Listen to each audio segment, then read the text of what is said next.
There's a creature scurrying across your face right now. Yes, you. And at some point, maybe now, maybe in a few days, it's going to find a nice, cozy pore in your skin and lay a single, enormous egg. Meet the face mites. They're smaller than a grain of sand, are a kind of arachnid, like spiders, and they feast on the oil and cells in your skin, particularly on your oily nose, cheeks, and forehead.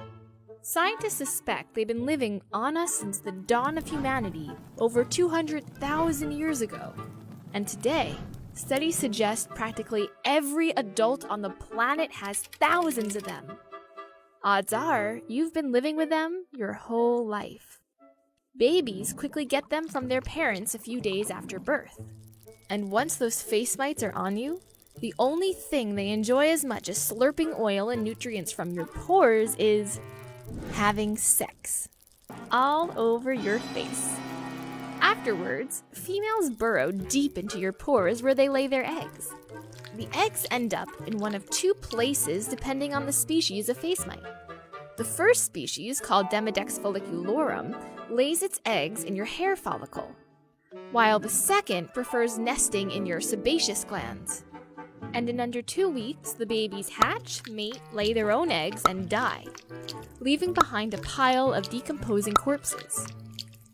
Now, you can wash some of this off, but you'll never eradicate them completely, because even if you treat them with antibiotics, they'll return in about 6 weeks tops.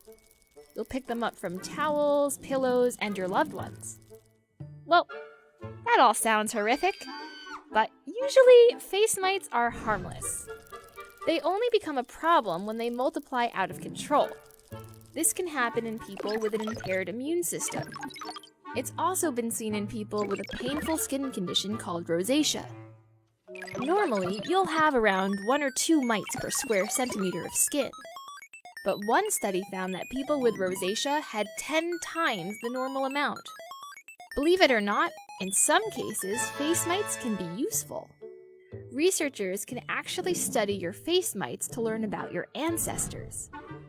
You see, most mites often stay within a community. So over time, they've evolved into distinct lineages in different geographic regions. And by comparing their DNA, scientists can trace how different groups of humans migrated across the world.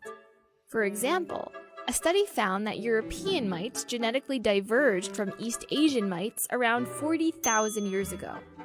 That's the same time European and East Asian humans parted ways. Pretty handy. So when it comes down to bugs crawling all over you, it could be a lot worse.